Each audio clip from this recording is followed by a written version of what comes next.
everybody, and welcome to this walkthrough of the text guide for the Spring Major Tournament with me and Mr. RGTV. Hey, buddy.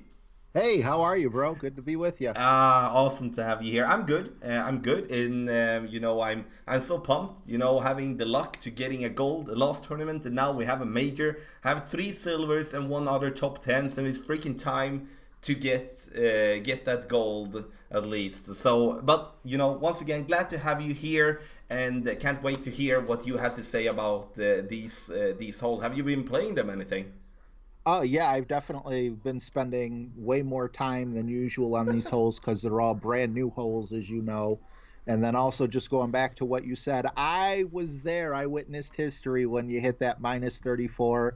It was amazing. And not to pat myself on the back, but I got myself a top 12 finish in expert, which it's been a while. So very awesome. I'm very happy for you. And I'm very happy with my minus 27, which when you think about you and Masters at minus 34, Ah, wow. we Yeah, we that's awesome, man. we always need to just relate to ourselves. Congratulations on that good run, and hopefully that's gonna continue. I'm of course super pumped with that Mario 34. That was just around where, yeah, literally everything dropped. Like And so many people were there. yeah, It was great. that was sick. And for those of you that were there, that was an epic moment. So thank you so much for spending that time with me. There were like over 900 people for the third time actually on a live stream. That's insane, just about that. But that's not something that we're gonna talk about. And as RJ said, he has been playing a lot. I've been playing a lot as well. And it's important for me to say here in the beginning that now when it's new holes, even though we have spent hours and hours playing these holes since they got revealed in the Golf Clash app this Thursday, then it's impossible for us to know all the bounces. Like for example, if we would be playing the older holes that we've been playing like for months and maybe for years sometimes. So have that in mind, and therefore as well, we would love to hear your thoughts about these holes in the comment section down below. If you're watching on my channel or watching the video on RJ's channel, doesn't really matter. Make a comment. You might have figured something out that no one else has done, and that's just what we are up for. We don't want to be people saying that our way is the best way, even though I'm a bit cocky saying that sometimes, but but in the end, so we need to help each other out here to make a good round in the tournament. Also, the text guides are available for you for in the video description down below. You can see the link there. You copy that link into your web browser, and then you open it up, and then you can download the images there from Imgur. If you do want to get the updated text guide, which is detailed text guides, not like this is more like general text guide taking all the type of winds into account, but updated text guides are more detailed instructions for the specific holes, like how to approach, like do we use this spin, elevation, curl, yeah, you name it, everything. Those you can get on patreon.com/golfclashtommy only, and link to that is also in the video description down below. But I'm gonna stop talking. I'm gonna go and throw over the ball to you, my friend. I'm gonna talk about hole number one, par 4 of the Kohong Resorts. Ah, yes. Hole number one. And guys in rookie, all of us who have those extra mile with only 15 accuracy, guess what? If we have a tailwind, we can use a quarterback here, which gives you a much better ball guide and also much better accuracy. However, if we do have wind in our face, I would say go with the extra mile, but it's not like it's a super slim fairway. So you should be fine either way. You could use a Marlin here. I know being in rookie, I like to keep the balls at a minimum unless I can take a shot off. If I could take a stroke off, then I'll tell you guys, okay, well then do this and go that way. So as you can see, there's two ways to go. I like the same way Tommy has on his guides. I follow the black line, where you just basically want to land between the bunkers. You want to get up kind of high, but there's no reason to take a real dangerous shot and put a whole bunch of curl or anything like that to try to get up as high as possible. because it is not that long of a hole, and a Viper will be fine for your second shot. And in all likelihood, you're probably going to be using full backspin depending on where you're landing your drive, and aim it straight at the pin. Of course, that is all wind dependent. Yes, and Pro and Expert and Master. Well, from second tee to start with that, Pro and Expert, we're gonna play. Yeah, we're gonna play the same route with all type of wind here, and we can play with a lower power ball if we want to here to save the power threes. Sure, with a headwind in our face, might be better to play with a power three, but otherwise a Quasar and Navigator I think is gonna be all right. 20% downhill. That's super important. That goes from like for all tees as well, not just for Pro and Expert and Master, also for Rookie Division as well. 20% downhill, and then we do have like a Sniper or a Goliath or a Saturn. You know, it's either a long iron or a wood club for the shot. If we do have like a tailwind, we can go a little bit more aggressively, put ourselves more like not as the first black marker, but if we move that black marker to be kind of in between where the black markers is to like at the moment, we could get to bounce over there if we do have a decent wind to go with. Then we will be having a long iron most likely, or maybe a short iron if we are lucky enough. No, I don't add anything for my second shot, like nothing, just play it as it is. And again, same thing for Master here, play ourselves down there to the left, and we take it from there. Maybe you wonder why don't we play to the right side. It's because in the end there is no real logic reason playing on the right side, having to bounce over the fish bunker or whatever it is. It seems like a fish there by the green, when we can have an open shot towards the pin going to the left side. Hole number 2, par 3. And here I know, and I heard before the stream, that you're gonna suggest a slight different line than it is here on the guide. So I am, and I highly suggest that you guys get out. Whether you're in rookie, go to Tour 4. If you're in, pro or expert, go to Tour 7. I don't know about masters, but anyway, I'm talking about rookie. So go to Tour 4 and try this yourself to dial it in. It worked wonders for me. First of all, I forgot to mention in the first hole that Tommy did follow up and mention the 20% obviously in the first hole, 30% here. Now, I recommend a Goliath.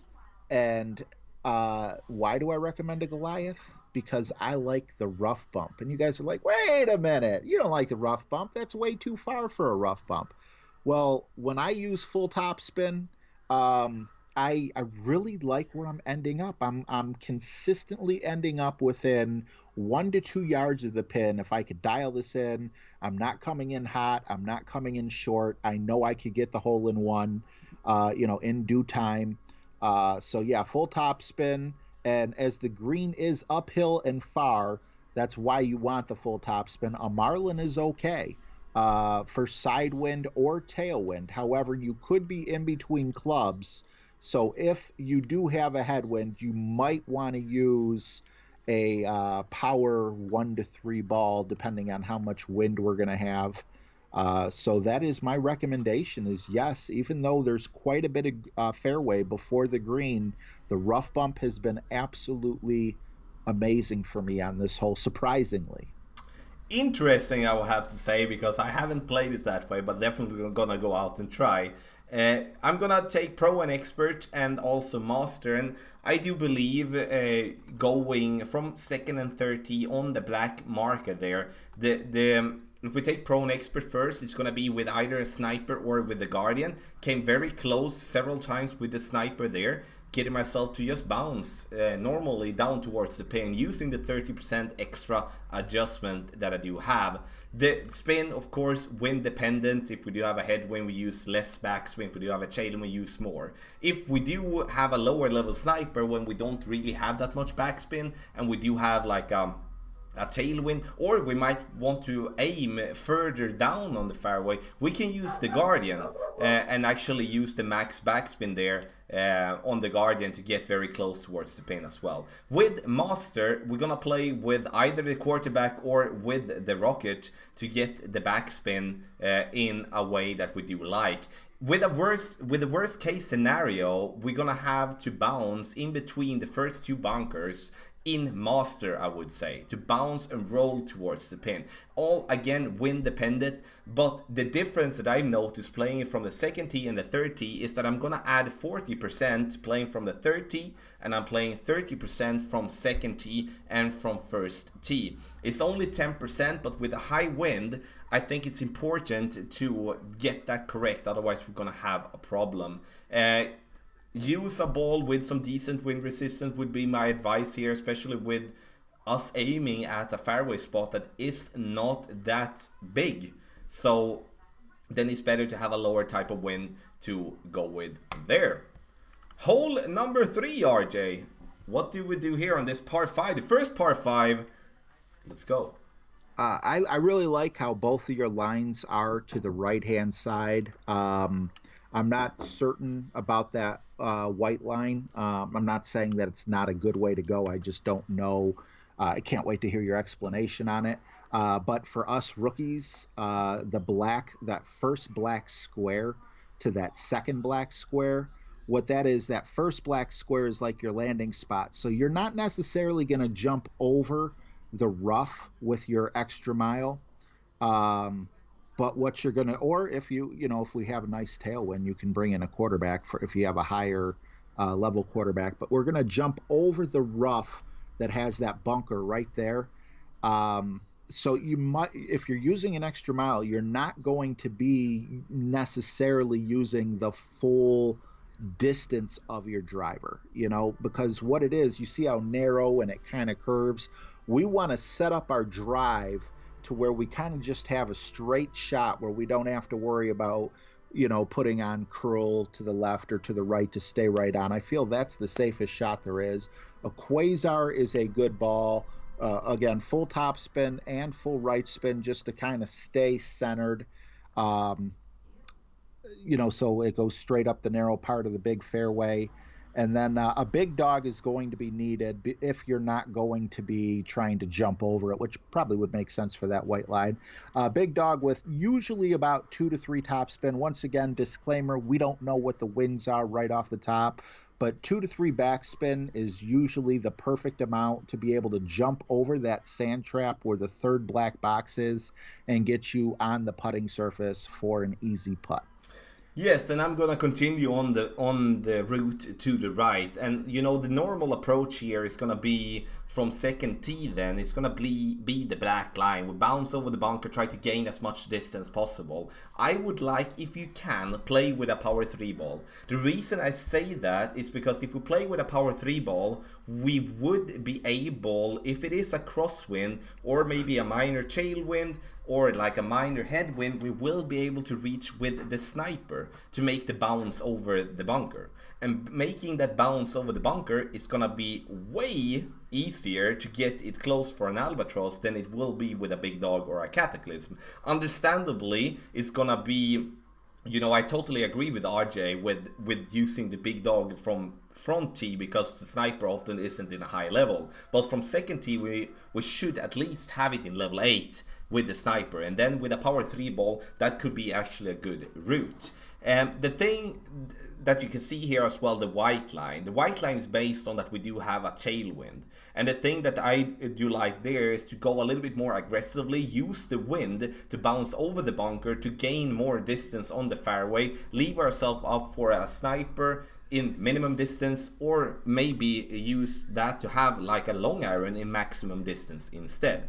But in the end, it seems like a narrow fairway. It isn't that small actually, and I played that shot with a lot of success. But have in mind that it is a more aggressive line, and if you go into the rough to the left, it's going to be a bit trouble for you to reach for the green in 2. So just don't see that as a must going with tailwind. I'm just giving you that as an alternative. If you want to play it a little bit more aggressively, you might want to see if you can get less distance towards the pin. Master tee, I would say black line all the time. Yeah, like sure, with a massive tailwind in Master, we can have a 17, 18 mile per hour with a snow globe. Then we might could go all in and hope for the best. But generally, we play bouncing over the bunker, having if so a sniper or maybe a cataclysm towards the pin, depending on the wind. 10% downhill for the drive. I play 0 for second shot on this hole. So I'm not adding anything, subtracting anything for second shot, but adding 10% for the drive. Hole number 4. This one we had a conversation about as well. And I'm so how do we play hole number 4? I heard someone. Okay.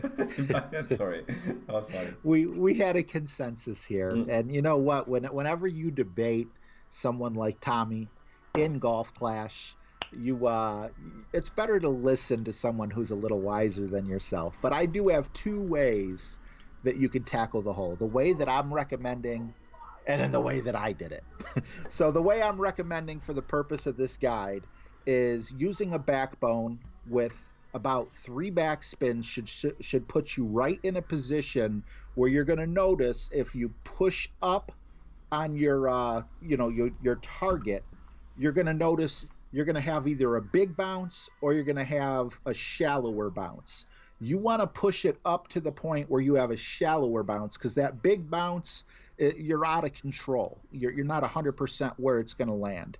So basically, backbone 3 backspin and just find that spot in the fairway where you have a lower second bounce and adjust for 20%. However, both on Tour 7, which would be Pro, I guess, and Expert, and also in Tier 4, I have had good luck with the rough bump. Now, I know people are like, RJ, you're crazy. What's with the rough bumps with these long fairways, the uphill, it works. You got to have at least a Goliath 3 or better. But the reason why I'm mentioning this here is because with a Goliath 3, you get enough topspin for this to be doable. And again, I've ended up very, very close to the pin doing this. However, I think it's a much safer shot, especially for rookies, to use the more accurate club, which is the backbone. Do not try the rough bump with the backbone. There's not enough top spin on it. So that's my take on Tour 4. I highly recommend rookies just bring the backbone. But if you love the rough bumps as much as I do, the Goliath is the way to do it. Just make sure you hit it perfect and you're really good with your aim points with the wind.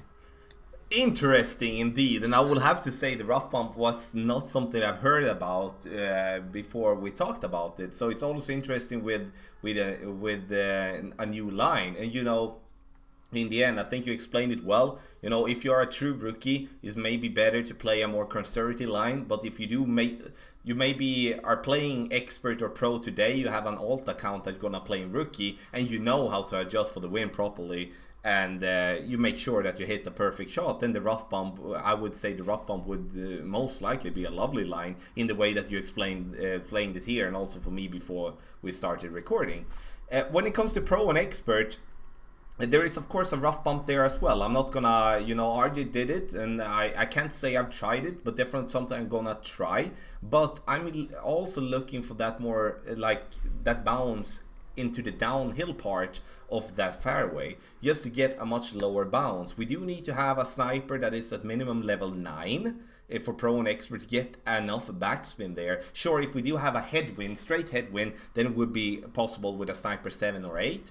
Other than that, I would choose the Guardian. Use the same type of approach and down at the downhill slope there, using backspin, going straight at the pin. In Master, I'm not really sure. It depends on the wind there. Either we're gonna bounce on the first fairway with a massive headwind, or like the first big fairway, or we're gonna play some type of a rough bump or a sand bump or something like that as well. That I'm gonna leave blank for now, honestly, because the wind is gonna depend so much on how we're gonna do in Master. All tees 20% in my book, and here again, as we're playing on such minor part, a ball with wind resistance doesn't have to be like a wind 5 ball, but like at least a wind 3 ball would be good for you to have, to kind of push down the wind a little bit, so we're not gonna mess up going to the sand or into the rough by having like a great shot or whatever. So hole number 4, par 3, I actually see that one as a possible hole in one. Honestly, I feel good about that one. I don't know why, but it feels good. Hole number 5, and no, there isn't any trees on the right side. So how do we play hole number 5? A little bit of an inside joke there when Definitely. we were talking before. I love playing the right side on this particular hole. Once again, extra mile. You could use a marlin here. About 4 to 5 top spin. Again, disclaimer. I keep saying this. We don't know what the winds are going to be. So if we have a really big tailwind, I'm not using 4 to 5 top spin, especially if I got like an extra mile 7. And keep that in mind. If you have a higher level extra mile, you may want to back it up a little bit to where, like, because I'm assuming that people have an extra mile 4 or 5. Um, but yeah, you just go with about 4 or 5 top spin, I would guess, with like a neutral wind, about half a ball of right curl, just to make sure that you stay on the fatter part of the fairway and not go too close to the rough to where you actually roll in. Your second shot, as long as your sniper has 3 backspin, you can use that, or you can use your Viper. Either way, it's a nice straight shot, and that's why I like this black line a lot more. Um, the white line is definitely doable, but for rookies, I just don't like setting you guys up with a second shot where you got to bounce onto a smaller pad and then onto a more narrow fairway. This way, you got a longer fairway. If you're in between clubs for some reason, it's not really a big deal. And also, I'd like to mention it's a 20% shot for your first shot, and then for your second shot, it is 10%. Yes, and now we come to pro and expert and also master, and here is where the white line becomes more in play, I would say. I totally agree that the black line is a line that is the better way in general, or at least it secures the birdie in a much easier way and gives us a nice shot towards the pin every single time. The problem on the from second tee is that if we do have a headwind or like a strong right to left wind and not having that much curl, for an example, to the right, or maybe not having that much distance, gonna be a problem to get the drive on that fairway. We're gonna risk going into the water because we most likely have to overpower. And then I rather take the route on the left if I do have that type of wind. So I would say left to right wind and tailwind, I would play on the right side. And if I do have any other type of wind, I would play left. Then I know there will be people playing left anyway, but that's at least how I'm thinking now beforehand. If we play to the left, we're gonna play 20% downhill. We're gonna get as close to the rough line, without flirting with it too much. And we're gonna play on the left side of the fairway, so we don't have the trees in our way. If we do have the trees in our way, we're gonna have a major problem. So stay on the left side. Then we're gonna play on the fairway island that looks very, very tiny here on the screen, of course, because it's a zoomed out picture, but it is a very good line to try to get an eagle from distance. That shot is played 30% downhill. So just because the second shot from the right side is played 10%, the second shot from the left side is played 30% because it's way more downhill. And you can't see here on the screen, and please check the video if you don't believe me, etc, etc. But yeah, and in the end, here is a way to actually, we can play with power 1 balls, power 2 balls, power 3 ball, depends on what you do have a lot of. But if we're gonna play according to the white line here, could be good to at least have a wind resistance 2 ball, so we're not having a bunch of wind trying to go for the bounce there. Yes, 20%, 30% left side. I think I said that as well. And then I'm gonna be master tee as well. Then it's left side all the time, I would say. Like if we do have a straight tailwind, I think a snow globe full blast, try to go for green. Honestly, that's how I see it. I hope we don't get straight tailwind because it takes away the hard part with this hole. With any other type of wind, we play left because we're not going to be able to reach enough to play on the right side.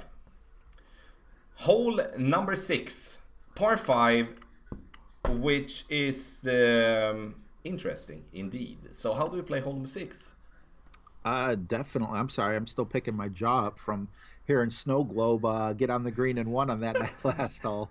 Very creative, Tommy. I'm sure if we do get a tailwind, we'll definitely see a few of those. Yeah, honestly, I would be super sad if that happens because it takes away, the fun part in a tournament. Everyone can hit a max overpower shot and hope for the best.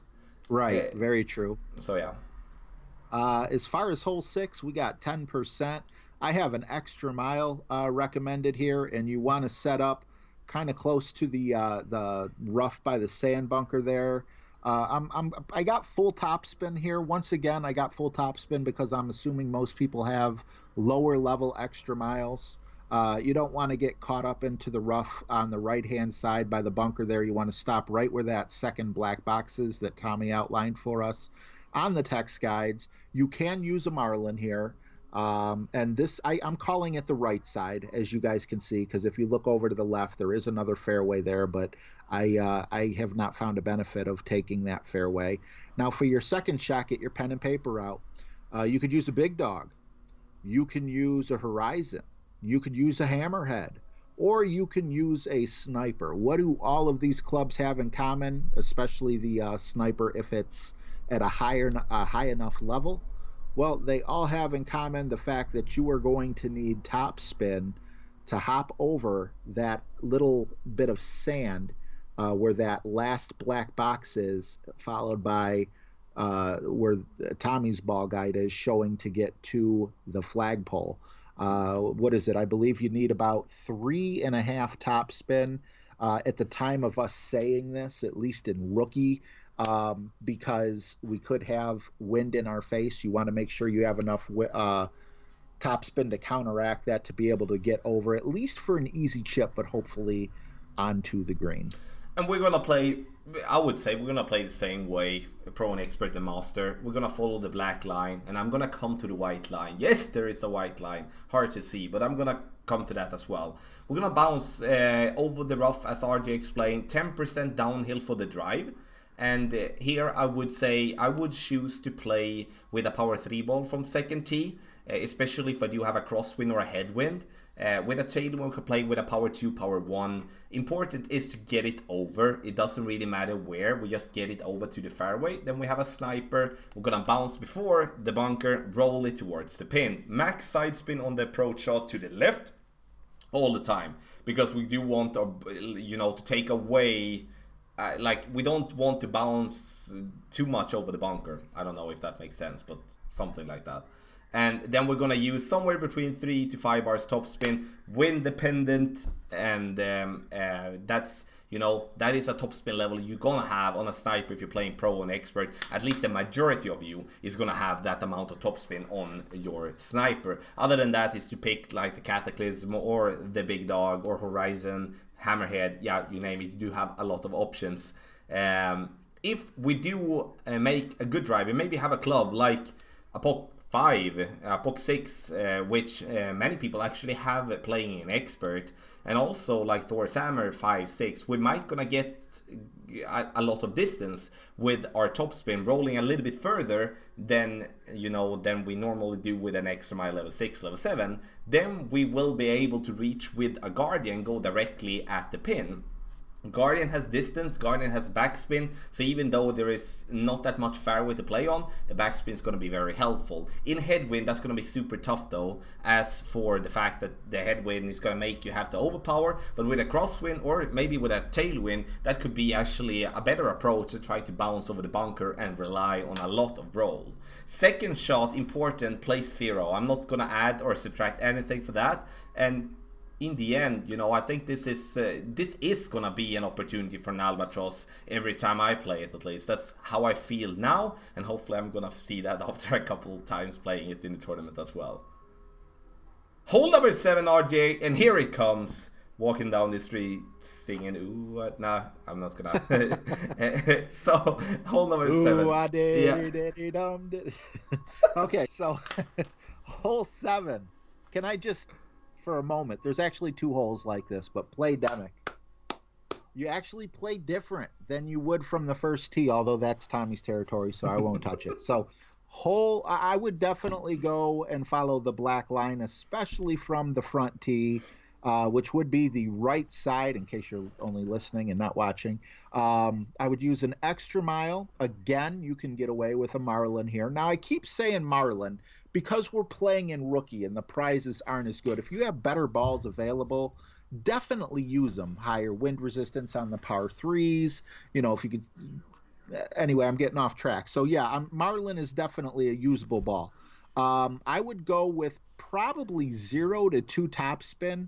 Again, wind dependent and also extra mile dependent. If you have an extra mile 1 or 2, or a real low one, then yeah, you might not have the distance. You might want to put top spin on. But then again, if we have a tailwind, you don't want to roll off at the end there. I like how you put that square firmly in the middle, the second square firmly in the middle of the fairway where it gets nice and round. You don't need to go all the way up to the top. You don't need to be all the way to the left.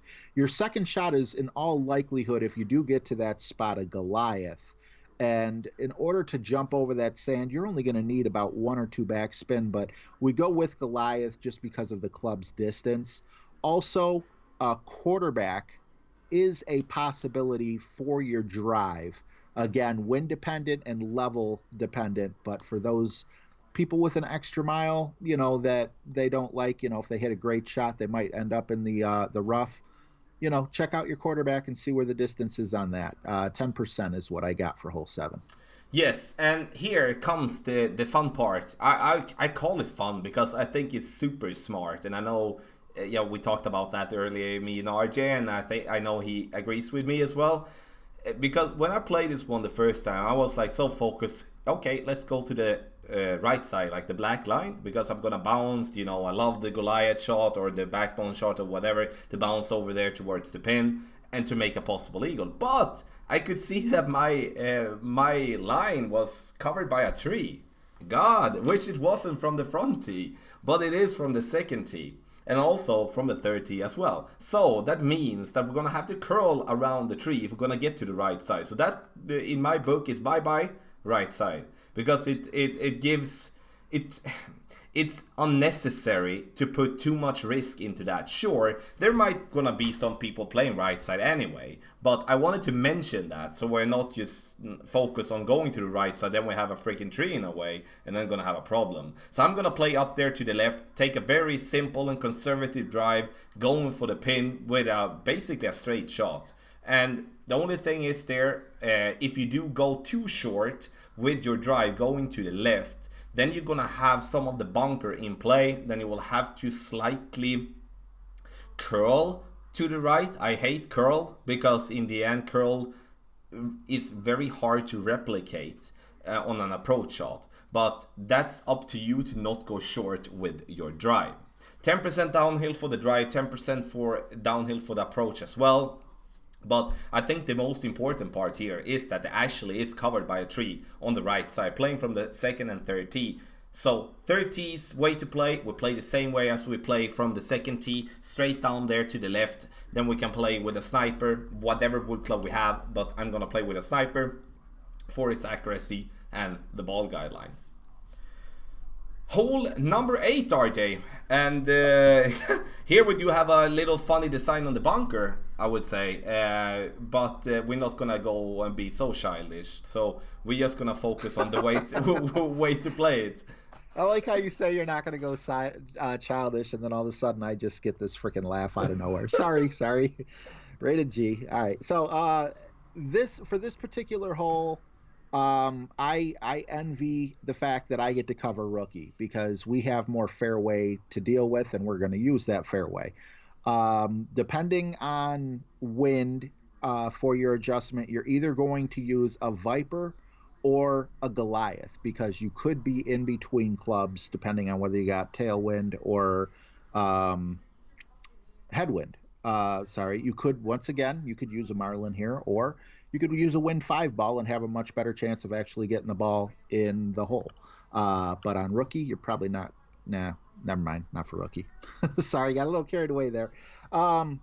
If you use your Viper, you're going to be at minimum distance. So remember that when adjusting. And if you use your Goliath, you're going to be at maximum distance. For the Viper, you're going to go full backspin. For the Goliath, you're not going to use any spin, wind dependent. Also, a big one here, 30%.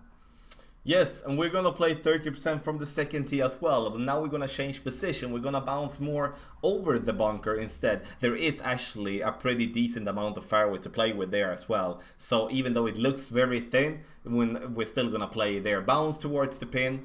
If you do have a rocket, if we do have a headwind or maybe a crosswind with a headwind, we could play with a rocket with a decent amount of backspin going directly at the pin, not bouncing over the bunker. I don't have that line there because in the end, we're gonna see what happens. The general way is gonna be playing before the bunker, playing it down towards the pin, using all from 0 to 4 bars of topspin depending on the wind. And of course, topspin are used when we do have headwind, no topspin are used when we do have tailwind. When we play from Master Tee, we're gonna play 40% downhill, important, and we're also gonna play that shot max distance all the time. So the thing is here though is that we're either going to play directly over the bunker using max backspin, go directly at the pin. If we do have a straight tailwind, I'm not even sure that we're gonna have enough backspin on a rocket to be able to get the ball to stop. I'm not sure, you know, if we do have a wind 5 ball and we have like a 7-8 mile per hour wind, then most likely. But if we have an 11-12 miles per hour tailwind, it's gonna be a hard time to get the ball to stop. So then we might have to find a spot to bounce before the bunker and bounce towards the pin. But in Master, I would say play with a wind resistant 3 ball minimum here. Otherwise you're gonna see your ball fly all across the place, in my opinion.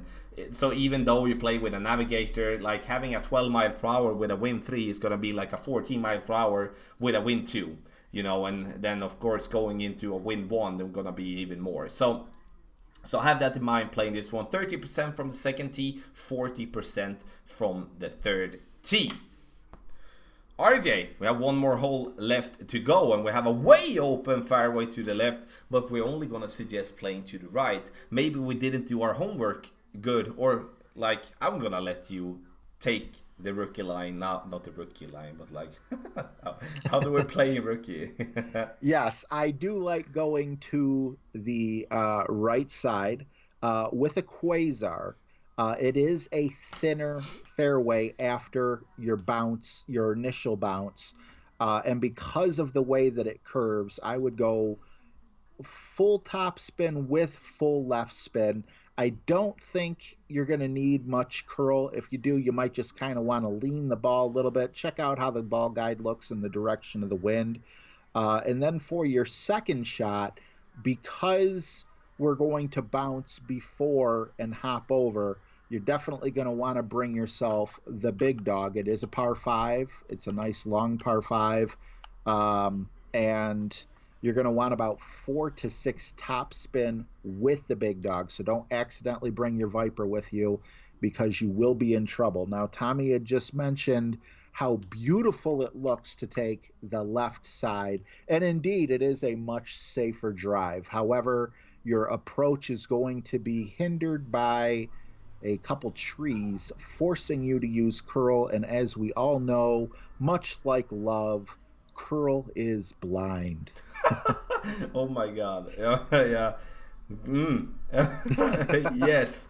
Okay, so we're gonna play right side from Pro and Expert Tee as well, and that's gonna be good. We're gonna have the distance, play with a power 3 ball, give yourself room to not have to overpower in especially headwind situations. Play it over, then we actually gonna play with the sniper towards the pin. Reason being that we're actually going to have a decent amount of level on our snipers. We're going to have the minimum of 4 bars of topspin that I do want us to have. If we do have like a straight headwind, we could play with 6 bars topspin. The way I played it, I actually used max topspin and back down as far as I could, showing the ball guideline going through the hole, or like to the hole, and it worked very well.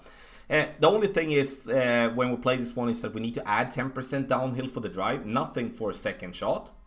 Then we're just going to play it as it is. When it comes to the Master T, which I think is very interesting. If we do have a headwind, we will have no chance in absolute ever to play over the rough on the right. That's not going to be possible. Doesn't matter if you have a win 5 ball, you're not going to be able to do that. And if you try to do that, you're going to be stuck in the rough or into the bunker, and then you're not going to reach for the green for the second shot. So then I would like you to lay up on the right side.